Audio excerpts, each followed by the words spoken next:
બહેન ના બાપુ છે જે એ બહુ પ્રયત્ન કરે છે કે હવે આપણું ત્યાં એક ખોળું પણ નથી રહ્યું, આપણને ત્યાં આગળ તને કોણ સાચવશે, તારી જવાબદારી કોણ લેશે, તું ક્યાં જમવાનું ખાવાનું ખાઈશ ત્યાં અને ક્યાં રહીશ, આ બધી જ ચિંતા કરે છે.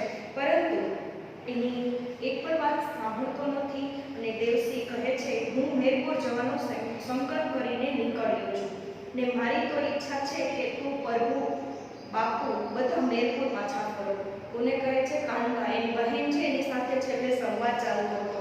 કાંતા એને કહે છે કે તારી વાત મને જે છે એ ગમી નહીં ભાઈ, કેમ કે દેવરાજની જીદ હતી કે એને મેરપુર જવું છે. તારી વાત ગમે એવી છે પણ કાંતા મારે તને ખોટું લગાડવું પડશે, કાંતાને પણ ખોટું લગાડવું પડશે, કારણ કે દેવસિંહની ઈચ્છા છે કે એ વતન કરે. એટલે કહે છે કે હું મેરપુર જવાનો સંકલ્પ કરીને નીકળ્યો, મારી ઈચ્છા છે કે પ્રભુ બાપુ અને તમે બધા ભાઈ સાથે મેરપુર પાછા ફરો.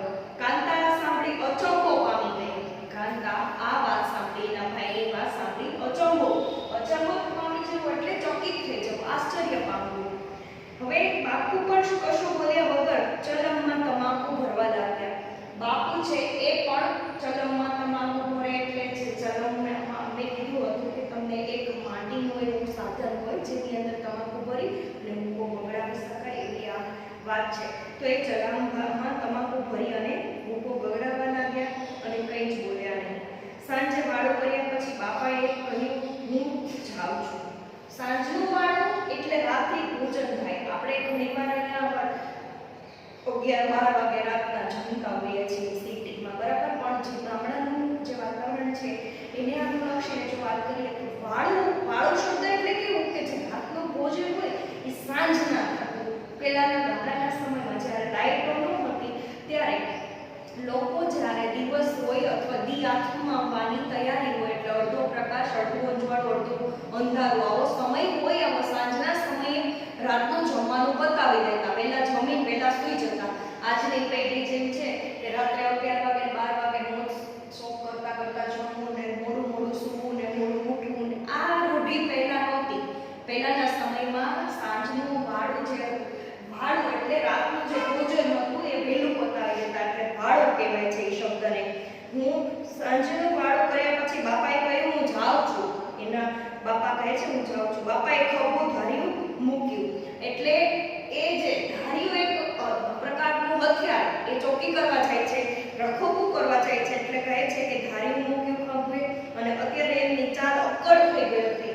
એની એક ચાલ છે એમાં થોડી ચિંતા હતી, એની જે મગજમાં એક અસમંજસ ઊભું થઈ ગયું હતું કે શું કરવું હવે. જાણે ઉંમરના 10 વર્ષ એક સામટા ઘટી ગયા હોય. એને દેવરાજના આ પ્રશ્નથી એવું લાગતું હતું કે એની ઉંમરના એક સાથે 10 વર્ષ ઓછા થઈ ગયા હોય. દેવરાજને વિચાર આવ્યો, બાપુ આ શહેરની હવા લાંબો સમય લેશો તો એ સાવ ભાંગી પડશે. શહેરની હવા અને ગામડાની હવાને અલગ બતાવી છે. તો વિદ્યાર્થી મિત્રો, ગામડાનું જે વાતાવરણ છે, ગામડાની જે આબોહવા છે, એ જ હવામાં જે શુદ્ધતા છે, પવિત્રતા છે, લાગણી છે, પ્રેમ છે, આ બધી જ પ્રકારની વસ્તુ તમને ગામડાની હવામાં કણમાં જોવા મળે છે. એટલે કહે છે કે જો તમે આ સિટીમાં હજી રહેશો તો તમારા 10 વર્ષ હજી પણ એ આયુષ્યના ઓછા થશે અને તમે સાવ ભાંગી પડશો. એમને પાછા પંચાળમાં લઈ જવા છે. પણ એને પાછા પંચાળમાં એટલે કે એક પ્રદેશ, એનો જે વતન છે મેરપુર, જે એ ત્યાં લઈ જવાની વાત કરે છે. એ માત્ર ચોકીદારમાં જ જીવન પૂરું કરે એવું નથી કરવું, એમનો ધરતી સાથેનો સંબંધ પાછો જોડી આપવો છે. ચોકીદાર કરીને, રખોપો કરીને, રાત આખી બીજાનું ધ્યાન રાખીને એમાં જિંદગી એની પૂરી નથી કરવા દેવી. એ વિચારે છે દેવશ્રી કે એને પાછી એની ધરતી સાથે નાતો બાંધવો છે, એની ધરતી સાથે પાછો સંબંધ બાંધવો છે. એને હજુ એમના મૂળિયા સાવ ઉખડી નથી ગયા, હજુ કેટલાક તંતુ ચોટી રહ્યા છે. હજી કહે છે કે સાવ એના મૂળિયા એના ઉખડી નથી ગયા.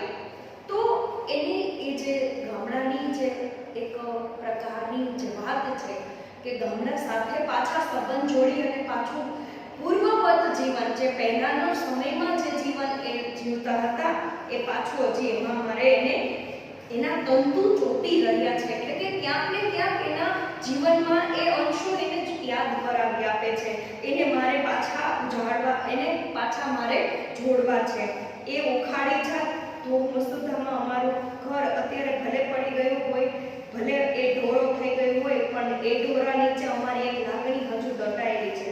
બાપુને ત્યાં લઈ જઈશ. બાપુએ ધરતી પર પગ મૂકતા જ ઘોડા ખેલતા રાજકુમારની સ્ફૂર્તિ પ્રાપ્ત કરી લેશે. બાપુને એ જે વસ્તુ કહે છે કે લેખક દેવશી દ્વારા કે મેરપુર પાછા લઈ જવા છે, અને અમારું ઘર અત્યારે ભલે પડી ગયું હોય, ઢોરા થઈ ગયું, ઢોરા એટલે કે અસ્ત વ્યસ્ત થઈ ગયું હોય, તૂટી ગયું એટલે કે ભંગી તૂટ્યું હોય, પણ ઢોરા નીચે અમારે એક લાગણી હજુ દટાયેલી છે, એક લાગણી સ્મૃતિ, એની જે યાદ છે એ દટાયેલી છે, એટલે કે એમાં હજી અમારા એ અંશો છે. બાપુને ત્યાં લઈ જઈશ ચોક્કસ. બાપુએ ધરતી પર પગ મૂકતા જ ઘોડા ખેલતા રાજકુમારની જેમ સ્ફૂર્તિ પ્રાપ્ત થાય. સ્ફૂર્તિ એટલે તાજગી, એ પ્રાપ્ત કરી લેશે. એવી રીતે તે ચાલીના નાનકડા ફળિયામાં ખાટલો ઢાળી સૂતો હતો. એક નાની એવી ચાલીમાં પોતે ખાટલો ઢાળી અને સૂતો હતો, અને આવી રીતે વિચાર કરતો. એ રીતે જ તે અહીં સૂતો હતો. બા પડખે બેસીને તેના બરડા પર હાથ ફેરવતી, મેરપુરને યાદ કરીને કઈ કેટલી વાતો કરતી. બા છે એ પોતાને બરડા પર, બરડા એટલે એની વાસા પર ખૂબ એને એકદમ પ્રેમથી હાથ ફેરવીને વાતો કરતી, અને એની કેટલીય વાતો બાની યાદ છે. બાનું ગોરુમો એ વખતે રતાશ પકડી જતું હતું. બાનું ગોરુમો, ગોરુ એટલે એ કહેવાય ઉજળું સફેદ, અને રતાશ પકડી લેતો, એટલે રતાશ એટલે લાલાશ જેવું થઈ જતું હતું. એનો પડછંદ દેહ જાણે એ પથરાળ ભૂમિમાં હળિયાપાટી કરવા કલસી રહ્યો હોય એવું લાગતું, અને ત્યારે એનો આખા દિવસનો થાક ઉતરી જતો હતો. એનો પડછંદ દેહ એટલે પડછંદ એટલે મહાકાય, એનું મહાકાય દેહ છે, શરીર છે, એ જાણે એ દિવસની ભૂમિને હળિયાપાટી કરવા તલસે. હળિયાપાટી એટલે આમ તેમ દોડધામ કરવા માટે તલસી રહ્યો હોય, તરસી રહ્યો હોય એવી એને આખા દિવસની થાક જે હતો એ આ યાદમાં એને ઉતરી જતો હતો. દિવસભરે મજૂરી કરતો, લારી ખેંચતો, મજૂરને નહીં મળતી ત્યારે કોઈ હોટલમાં કપરકાબી ધોવા રહી જતો, ત્યારે અનાજની દુકાને અનાજ ભરવા તગારા ઉચકવાનું કામ મળતું. એ કામ ન હોય ત્યારે પોતે ભરવું, બીજું કુહાડી અને દોરડા લઈને બંગલામાં ચાલ્યા જતા, લાકડા કાપી આવતા, કેમ્પની બજારમાં, શેરીઓમાં એ વેચી અને ઘેર આવતા. હવે કહે છે કે દિવસભરની મજૂરી કરતો. મજૂરી કરતો એ કેવી મજૂરી કરતો? લારી ખેંચવા, એટલે કે કાંઈ પણ વસ્તુ ભરી અને એને ખેંચવાનું કામ. મજૂરી મળતી નહીં ત્યારે હોટલના કપરકાબી ધોવાનું, ચાની હોટલ હોય ત્યાં કપરકાબી ધોવાનું કામ કરતો. ત્યારે અનાજની દુકાનમાં અનાજના જે ભરેલા તગારા હોય એ ઉચકવાનું કામ કરતો.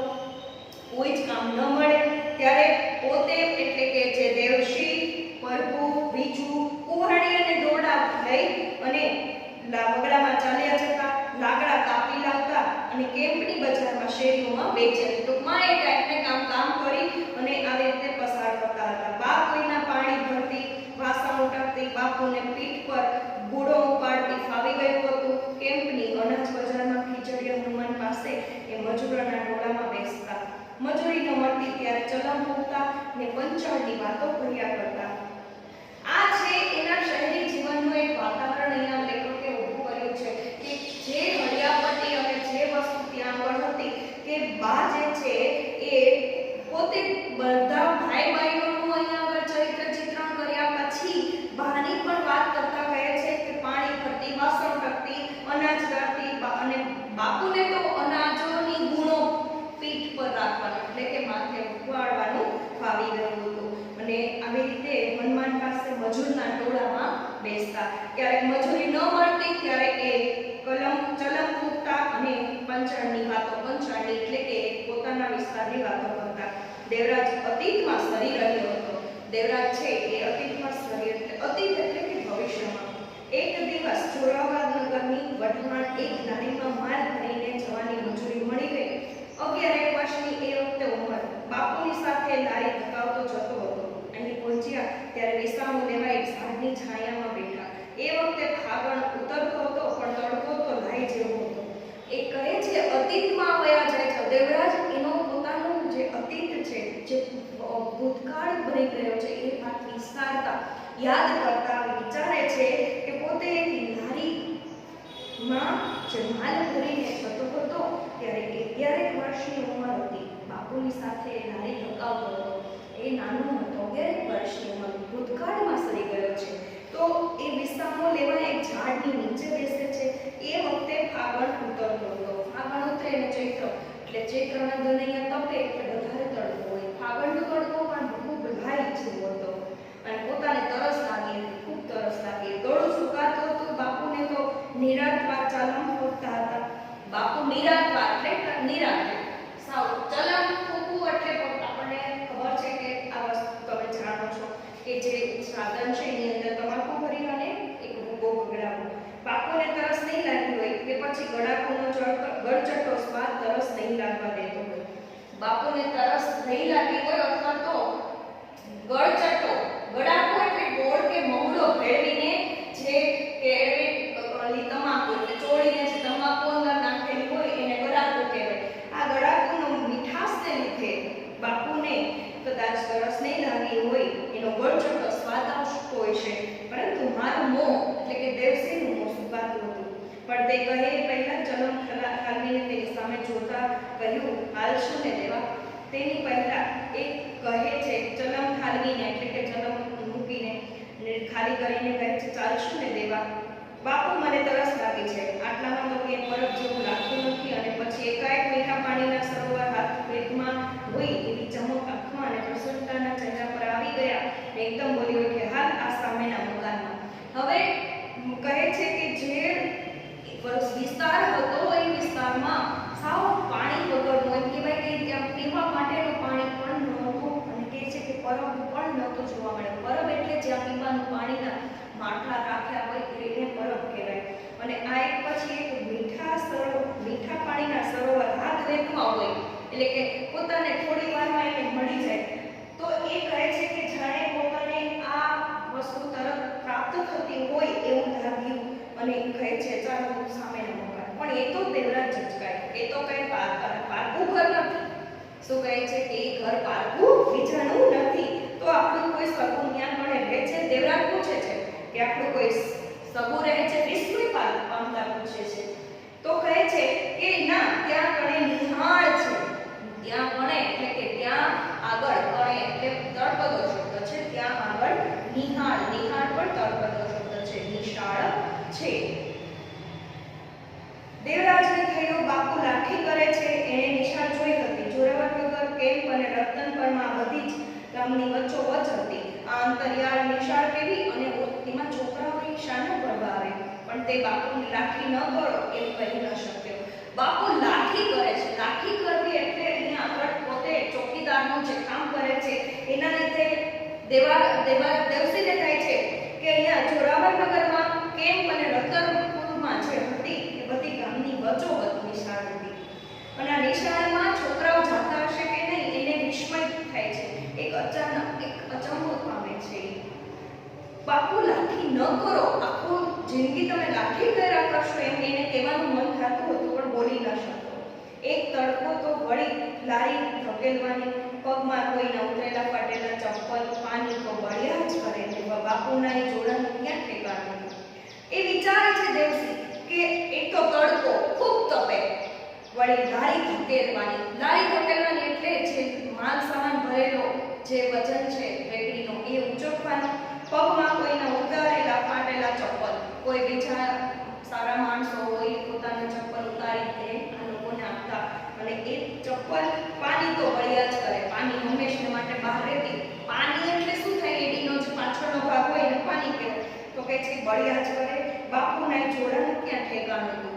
બાપુના જોડા એટલે કહે છે કે એના પિતાજીના જે જોડા હતા, બૂટ હતા, એનું કઈ ઠેકાણું નહોતું. તો વિદ્યાર્થી મિત્રો, અહીંયા આગળ પણ એક જે દેવશ્રીએ જે પોતાના ભવિષ્યમાં જે કંઈ સમયને વિસ્તરી કરેલો સમય છે એને યાદ કરી છે. એટલે અહીંયા આગળ આપણે આ વાત કરીએ અને હવે પછીનો જે વિડીયો છે એના દ્વારા આપણે આગળ આ પાઠને આગળ